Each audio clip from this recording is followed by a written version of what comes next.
All right, Aaron, I think the audience survey is a little bit awkward. Your goal is to get everybody involved, but just, and I appreciate that. I think maybe a story would work a little bit better.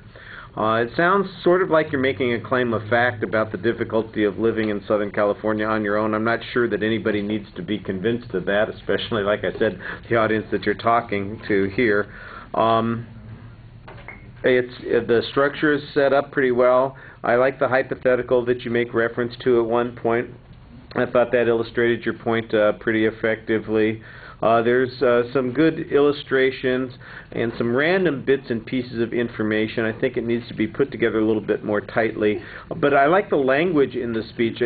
You've written things out in a way that works well, but some of that language is undermined by your delivery because you're reading from your notes and you're not really talking to us. It sounds under-rehearsed. I think especially in the end of the speech it really does you a disservice because you've got some nice descriptive language there that you've got in your summary, but instead of talking to us, there you are reading it to us, and you get into that kind of, not quite a monotone, but it's definitely just a very regular pattern that you're speaking instead of a more personable pattern.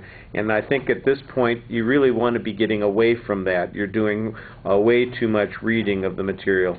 The content is fine. I did think it was a little strange, though, that at one point you're telling us how tough it is. You know it's tough out there because there are people who are living in these situations where they're living in garages or attics or basements that have not really been designed for people to live with.